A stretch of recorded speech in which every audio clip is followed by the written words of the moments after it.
Thanks for joining us on this edition of National Focus. I'm Kerdisha St. Louis. Coming up, the Pierre Charles Foundation and website officially launched, and the Bureau of Standards forges ties with the agriculture sector. Stay tuned for details of these and other stories after this. If you can believe this, come by my house and let me show you some movies. why can't you believe this? Some mothers don't believe their own children when they say they've been sexually abused, and they don't report it. Remember, if anyone asks to see or touch their private parts, touches them inappropriately, shows them or forces them to touch one's private parts, has sex with them, shows them pornographic material, or deliberately lets them hear or see the act of sex, then it is sexual abuse. Believe your child and report the sexual abuse. For more information about child abuse, contact these agencies. This message brought to you by UNICEF and this station. Thanks for staying with us. The Pierre Charles Foundation and website was officially launched on Tuesday to mark the 11th anniversary of the former Prime Minister's death. This commemoration, an initiative of Charles's daughter Pfizer, was held at the Pierre Charles Secondary School in Grand Bay, with a goal to foster development of the youth by continuing the work of the late Honorable Pierre Charles. Vice President of the Foundation, Camilo Charles, spoke of his father's dismissal of the idea that circumstances make you who you are. Today, as Vice President of the Pierre Charles Foundation, I want to urge you to stand against this crippling ideology and prove wrong the people who think that way.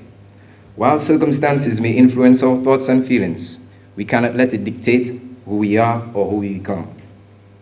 My father, the late Prime Minister Pierre Charles, was the sixth of 8 children and was raised in a time when finances were challenged and it was easy to be derailed off of a productive track. However, he used avenues such as the Cadet Corps, Laetitia Youth Group, the Youth Council, and farming to positively change his quote-unquote circumstances. He is proof that the usual excuses for the lack of hunger for development are not the best option, but rather a weight holding us back, holding back our steps to a brighter future. Instead, we should participate in groups and activities that build us as individuals in order to contribute more effectively to the whole. He highlighted the Foundation's intentions to facilitate youth in 3 key areas, the first being education. With the onset of the 2015-2016 academic year, the PCF executive will select based on need and merit a child who is successful at passing the common entrance exams without attaining government assistance. This child will be awarded the Pierre Charles Scholarship of $500 in addition to stationery annually for a 5-year period. Each year, a new recipient will be selected. Clear and reasonable guidelines will be outlined to the recipients, which the students will use as a yardstick to maximize the scholarship privilege. The Vice President informed that sports development and skill acquisition are also top on the Foundation's agenda in an effort to promote a cadre of civic-minded young men and women through its sponsorship of the Cadet Corps and sporting endeavors. President of the Foundation, Honorable Justina Charles, pledged her unwavering support to the Foundation's cause, sharing in her late husband's belief that education and investment in the youth is necessary for success. The Pierre Charles Foundation can truly help the youth of the Grand Bay constituency to move much closer to the future they truly want. I am elated that this foundation is being launched in honor of my late husband, but more so to aid our young people. There is no bigger investment than that of our youth. With such an important investment, the returns will be nothing short of abundance. I can say, as the wife of the deceased Pierre Charles, as the president of the foundation, as mother of Faiz and Camilo, who initiated the idea, I will give my overwhelming support to the foundation to ensure that we can see it as far as it is economically viable. And we will do every effort to embrace every opportunity to raise funds for the organization, as well as to meet the needs as they may arise. And as has been said, we may not be able to meet all, but we will try our utmost best to address as many as possible in keeping with the mission of the PHR's Foundation. Honorable Charles presented a check of $10,000 to the foundation. Sword Preschool in Grand Bay was also officially adopted by the foundation at that ceremony. Former Prime Minister Pierre Charles served as Dominica's Prime Minister from 2000 to 2004. The Dominica Bureau of Standards is forging ties with the agriculture sector in an effort to standardize and improve the quality of produce on the market. The Bureau is seeking to implement a national farm certification program with a group of farmers on island. Technical Officer at the Bureau of Standards, Roland Royer, gives more details. That program is basically will be termed Dominica Gap because we are benchmarking it against an international recognized standards called Global Gap. So far, we've gotten support from the NU's office under the Banana Accompanying Measures Facility, and we've audited about 50 farms where we were able to identify the gaps and make recommendations for the improvement so that they can be certified. So we did that. There are some documentation that has to be done in order to facilitate the implementation of the scheme. And we also got support for that. And we were able to develop the generic quality manuals, the farmer training manuals, inspection manuals, which will assist us in implementing the program. Training will also be conducted in various agricultural regions to help standardize their methods and practices when handling fresh produce. In this new financial year, which is we are already halfway in, we are getting support to basically implement recommendations that we received from the audit on the farms. So that will include infrastructure development, like the building of sheds and washroom facilities and signage, etc. And importantly, specific training to the farmers in first aid, in chemical management, pesticide use and management, hygiene, etc. He says these efforts are to ensure that Dominican produce remains competitive on the regional and international markets. The scheme is important because we are faced with a lot of challenges for our fresh produce exports because it is so competitive in the region presently. And the markets now are asking that the commodities that they are importing from us needs to come from a certified farm. So as we've been saying, it's nothing new. We did it with bananas. So basically, we are just copying the banana model, and we're going to use that strategy in the different non-banana commodities like pineapples, dasheen, yams, hot peppers, etc. Meantime, the Bureau of Standards is ensuring that park houses around the island are certified. Technical Officer at the Bureau of Standards, Roland Roy, says these park houses will facilitate the implementation of the First Produce Quality Control Act that the Bureau is directly responsible for. For the past year or two, we've been working closely with Dexia, the entity responsible for managing the packing houses, and basically ensuring that what they do meets some international standards, because the Act makes provision that the packing house has to be certified in order for fresh produce to be exported. And the Bureau is the entity that will be doing that certification. So we've been working closely with them.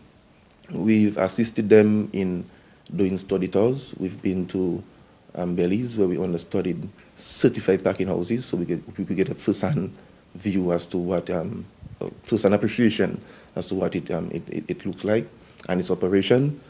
And lessons learned from that, we were able to make recommendations to Dexia to basically upgrade what we have presently. He says for the park houses to be successfully ran, 3 key areas need to be considered. One would be the consistent supply of fresh produce, and We are aware that Dexia has contracted farmers, and we are working presently with the farmers in order to upgrade the farmers to attain certification. Secondly, there need to be a proper quality management system implemented at the packing houses. And the Bureau has since developed a generic quality manual, which we have handed over to Dexia, which they can use as a guide to implement that quality management system. And thirdly, we think the mode of transportation of the packaged commodity need to be addressed. And that's why we at the Bureau welcome the idea from the government that they're going to invest in a proper vessel to transport the fresh produce. Because after we have done all this hard work on the farm to ensure that the produce is produced in a proper and wholesome way and meets certification, and then it goes for the packing houses, which is certified by the Bureau and is properly selected, packaged, labeled, and when it goes on the vessel to our regional markets, the quality is compromised because the vessels are not appropriate to transport these type of commodities. So we welcome the idea that the government is going to invest in this vessel. And that vessel should be directly linked to the packing houses so we could have that entire value chain addressed in order to really enhance the marketability of our fresh produce.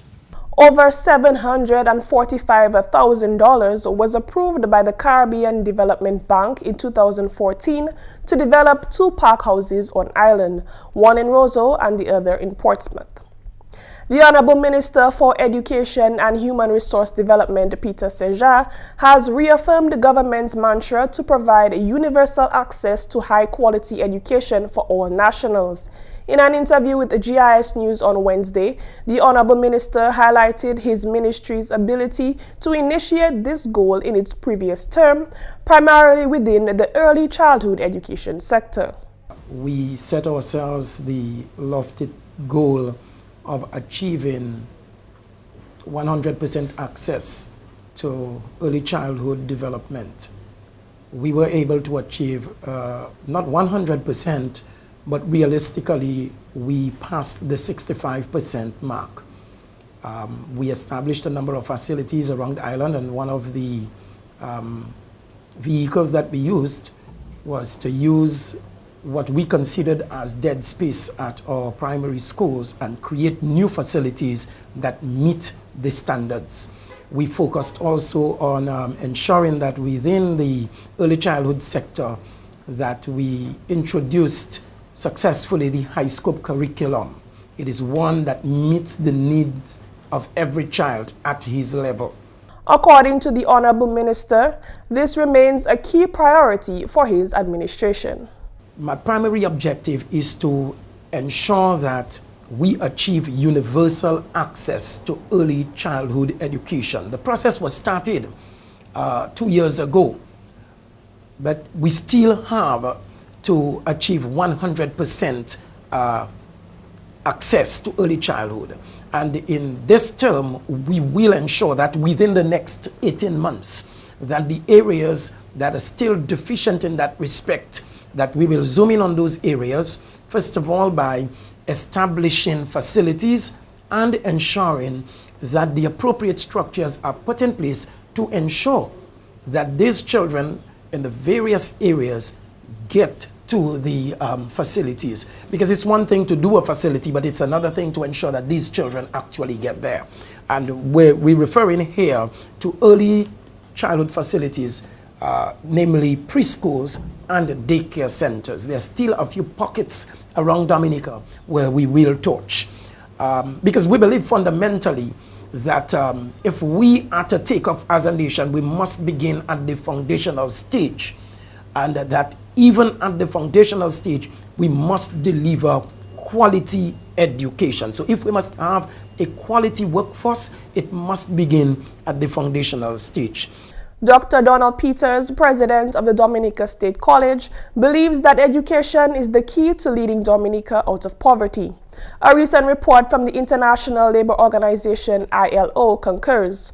That report compiled data from 28 countries worldwide, including the Caribbean, revealed that on average, 83% of young people with post-secondary education in low-income countries and 75% in middle-income countries were able to find formal jobs.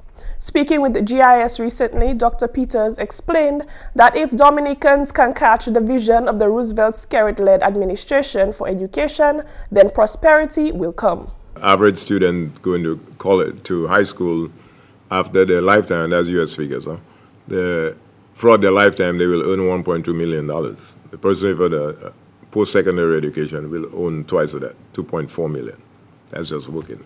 So, yeah, we know, and as a small nation, it is critically important, and the Prime Minister have re-emphasized that by the policies on education, that education, more than anything else, is what we need to get us out of poverty.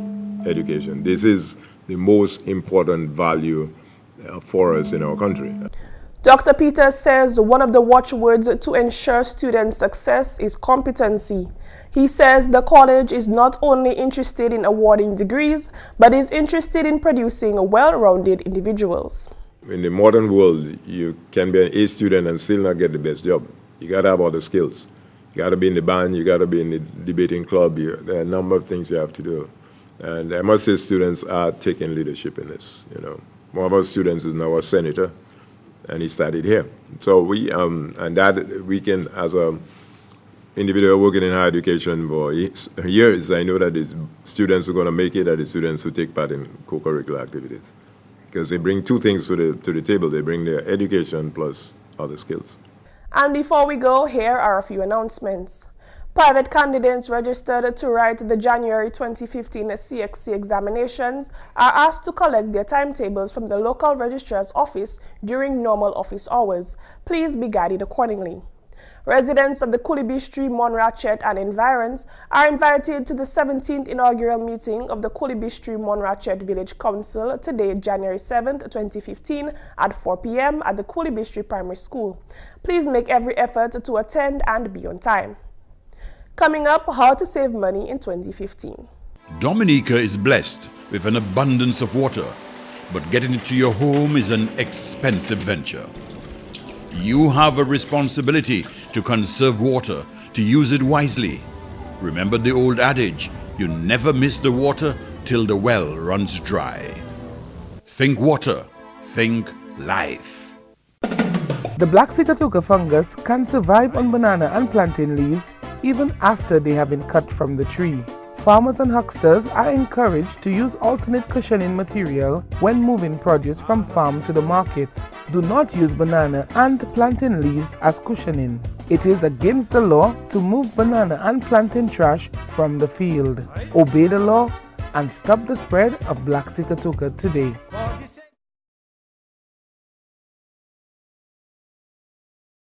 Track your monthly spending. Whether you call it a budget or a spending plan, getting a handle on your spending accomplishes two things. It helps you determine where you can cut back and helps maximize your saving efforts. Begin by tracking your spending for a 2-month period. Then take this information and build a realistic monthly budget. Each month, track all of your expenses. At month's end, tally up your spending against the budget and see where you did well and where you didn't. If you spent less than planned, move the excess onto your online savings account or use it to pay down debt. And that's all for this edition of National Focus. We always welcome your suggestions and comments. Drop us an email at gis@dominica.gov.dm or visit our website news.gov.dm. Like our Facebook page, facebook.com/GIS News Dominica, and follow our Twitter at GIS Dominica. You can also catch up on past National Focus newscasts on our GIS Dominica YouTube channel. From all of us here at the GIS News Production Team, I'm Kerdisha St. Louis. Thanks for watching.